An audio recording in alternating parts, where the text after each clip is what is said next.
خدائے بزرگ و برتر نے ایک عبرتناک واقعے کی طرف نشاندہی کی کہ جس میں بنی اسرائیل کے ایک گروہ کی آپ بیتی بیان کی گئی جو حضرت موسیٰ علیہ السلام کے بعد ان پر واقع ہوئی۔ قوم یہود فرعون کے زیر اثر رہ کر بنی اسرائیل کمزور اور ناتواں ہو چکی تھی۔ حضرت موسیٰ علیہ السلام کی دانشمندانہ رہبری کے نتیجے میں انہیں اس افسوسناک حالات سے نجات ملی اور انہوں نے قدرت اور عظمت حاصل کر لی۔ اس پیغمبر کی برکت سے خداوند عالم نے انہیں بہت سی نعمتوں سے نوازا۔ ان نعمات میں ایک صندوق عہد بھی تھا جسے یہودی اپنے لشکر کے آگے اٹھائے رکھتے تھے۔ اس صندوق سے ان میں ایک طرح کا سکون قلب اور روحانی طاقت پیدا ہو جاتی تھی۔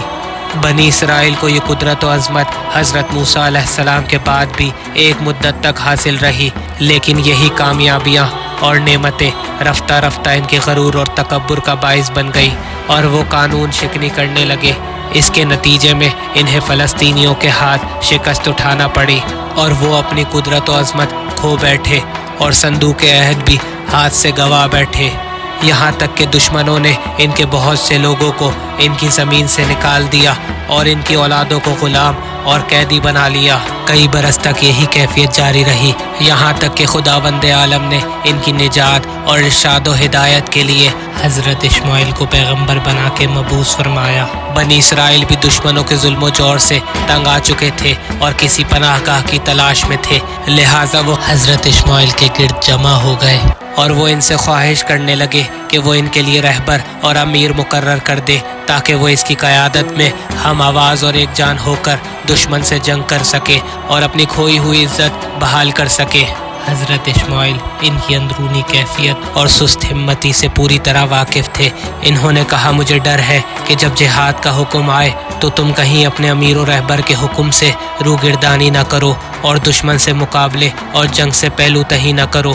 بنی اسرائیل کہنے لگے، یہ کیسے ہو سکتا ہے کہ ہم اپنے امیر کے حکم سے منہ پھیر لیں اور اپنی ذمہ داریاں نبھانے سے پیچھے ہٹ جائے، حالانکہ دشمن ہمیں ہمارے وطن سے نکال چکا ہے، ہماری زمینوں پر قبضہ کر چکا ہے۔ حضرت اسماعیل نے دیکھا کہ وہ اپنی بیماری کی تشخیص کر چکے ہیں اور اب انہیں ایک طبیب کی ضرورت ہے، گویا وہ اپنی پسماندگی کے راز سے واقف ہو چکے ہیں۔ حضرت اسماعیل نے بارگاہ خداوندی کا رخ کیا اور اپنی قوم کی خواہش کو اس کے حضور پیش کیا۔ اس کے بعد وحی ہوئی، میں نے طالوت کو ان کی سربراہی کے لیے منتخب کیا ہے۔ طالوت ایک بلند قامت اور خوبصورت مرد تھے، وہ مضبوط اور قومی اصحاب کے مالک تھے، روحانی طور پر بھی بہت دانشمند اور صاحب تدبیر تھے۔ بعض لوگوں نے ان کے نام طالوت کو بھی ان کے طولانی قد کا سبب قرار دیا ہے۔ حضرت اسماعیل نے عرض کیا، خداوندہ، میں نے ابھی تک طالوت کو نہ دیکھا ہے، نہ میں اسے پہچانتا ہوں۔ اللہ تعالیٰ نے فرمایا، ہم اسے تمہاری طرف بھیجیں گے، جب وہ تمہارے پاس آئے تو تم فوج کی کمان اس کے حوالے کر دینا اور علم جہاد اس کے ہاتھ میں دے دینا۔